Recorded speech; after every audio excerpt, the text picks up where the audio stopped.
Welcome to the Save Childhood podcast with Jennifer McCarville.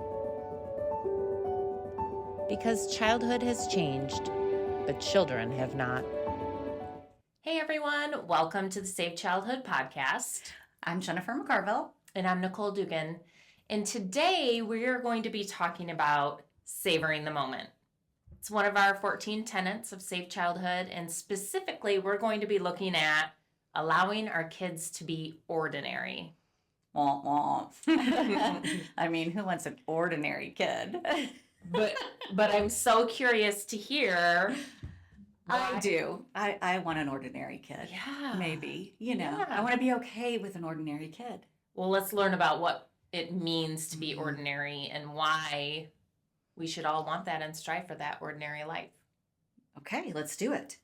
So tell me about the book you brought. Okay, so knowing that this was our topic, I knew I had to bring this book to share with you guys, this one particular reading from here, but there are a lot of really good little thoughts and poems in this book. Nuggets of wisdom. Nuggets of wisdom, yes. It's The Parents' Dao Da Jing, and I have had it for so many years, and I have all these pages marked, just good stuff. But this is one that I've shared with our families in our school many times and that I've reminded myself of. So it's called Make the Ordinary Come Alive.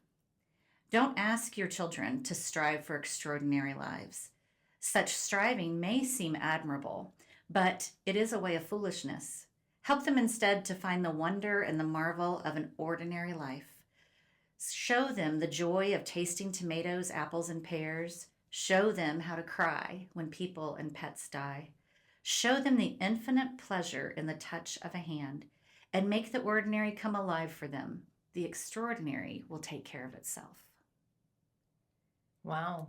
Right? It's so true. And those ordinary, we hear ordinary miracles, ordinary everyday moments, those things. But I mean, it really is so well spoken here, I think, in this reading. And it's so true.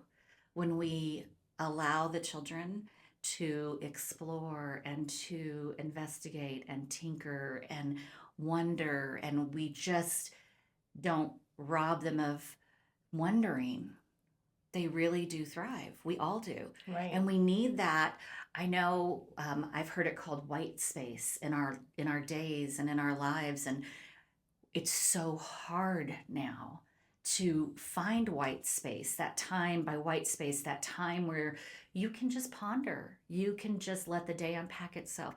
You can actually just stare out a window and drink a cup of tea or ice water or what have you and think about nothing. And I know that's the big thing of meditating, right? Which is supposed to be so good for us. I can't do that. Clear your mind and think of nothing.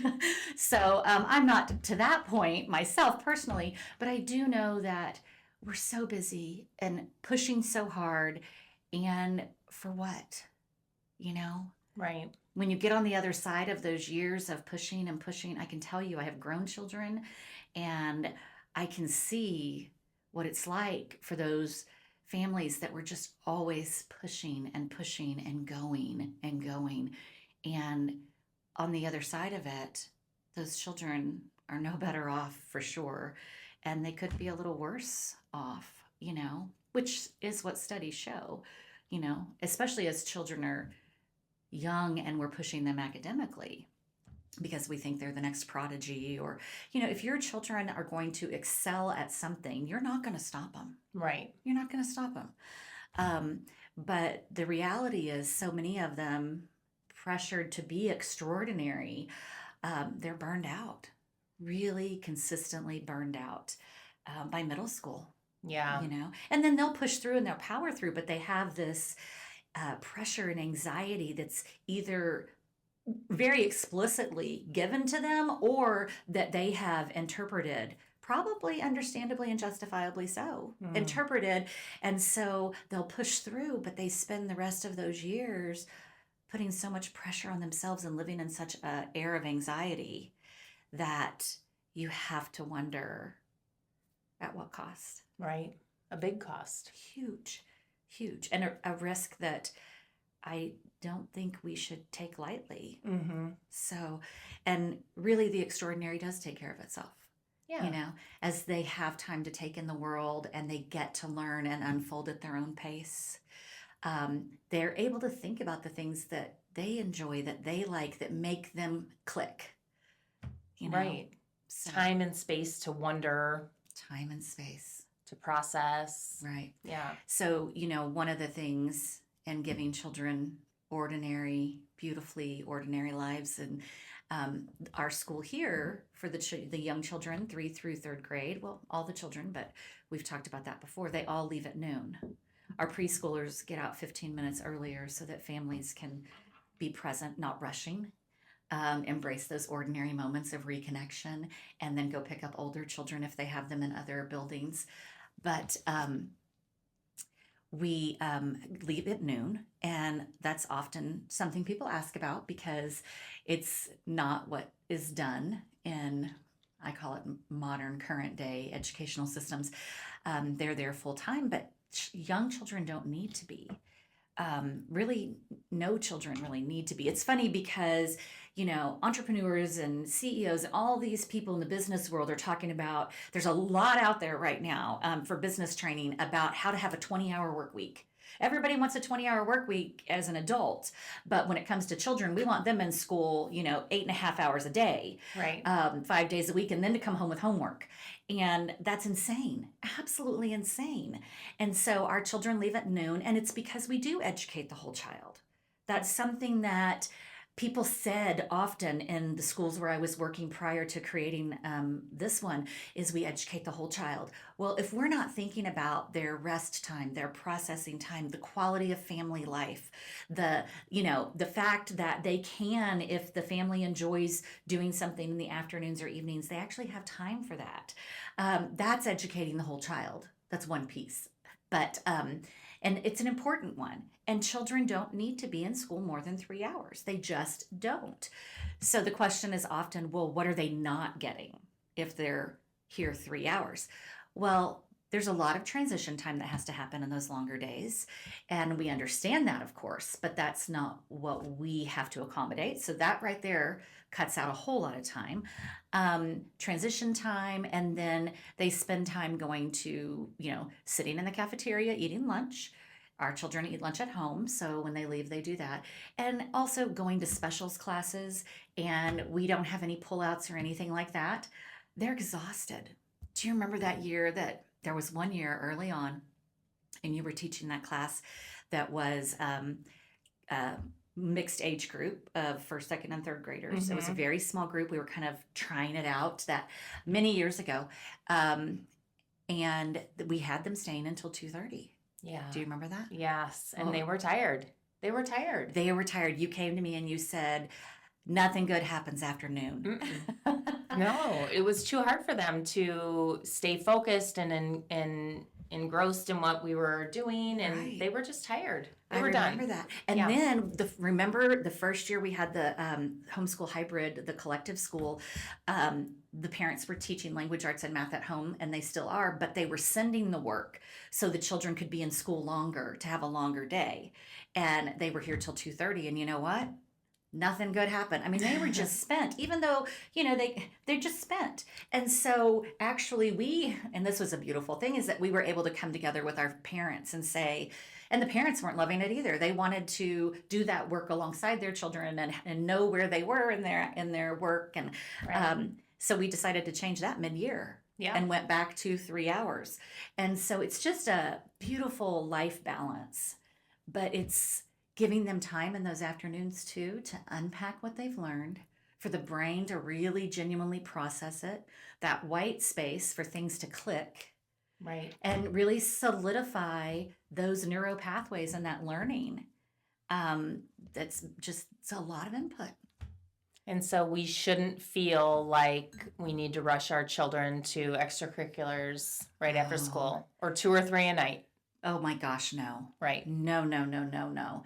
And I think, yes. And another thing is, in other, current day schools, the children are at school so super early, or they're getting on the bus so early. And that's not serving children well. They're exhausted. So then they're out doing these extracurriculars multiple nights a week. And they're young. They're just too young. When I was growing up, we didn't start team sports until fourth grade. Right. I remember we played soccer. I loved soccer, but we started in fourth grade, and people joke now, which I'm sure is a topic for another episode, but we joke. I don't, but people joke now about all children needing a trophy and them getting upset. Well, that's because they're playing way too young. Right. They're not prepared for that emotionally. But anyway, that in another episode, but they're just exhausted. And doing one thing, or especially, if you can go in the afternoon, not at 7 o'clock at night, prioritizing sleep. We're all working on that too. Right. So if we build the children strong and healthy by embracing these principles and sprinkling in, we have children who play, we have a group of the primary children right now that are playing volleyball. Mm-hmm. It's adorable. They have I think they have a practice once a week. Yeah. And then they have a game on Saturday, and that's perfect. And they're older, and, we have many that will play softball in the spring as they get older. Or, of course, our children in 4th through 8th grade, some of them are in 1 or 2 extracurriculars. But they're just so gentle, and the parents are so solid. And they also know if the child's too tired or there's something else going on, you just don't go. Right. It's okay to say no. Well, yeah. So many parents now think, they need to give them extraordinary lives. The younger, the better. And their lives are extraordinary. The world is an extraordinary place. Right. Like we rob the children of the magic of watching something in the garden happen, or interacting with the animals at home, or enjoying the book for the sake of enjoying it. Mm-hmm. It's all about the lesson, and now you've got to produce. Right. And so ordinary moments are everything from cooking dinner together to staring out the window to embracing some time to play on the floor, or, and savoring those moments is so important, knowing how valuable they are. We had a grandpa a while back who was up at the school helping with some things and had his grandchild with him. And he actually spent almost an hour with that child trying to catch a butterfly. She was so mesmerized by the butterfly and had been mesmerized by butterflies for a while. And one of the teachers, it was a work day, and one of the teachers came over and said, "Do you see that? They've been at that for over 45 minutes at the time." And then he had snapped some pictures and shared them with us of them finally, the butterfly landed on her hand. And that's amazing. That's amazing, right? And that's what we mean when we say the ordinary, the beautiful in the ordinary. Ordinary is not a bad word. It's a beautiful concept, right? And it takes time to savor those moments. And that's something that they'll both cherish for a long time. So, yeah. So, leaving us with one tip. One tip.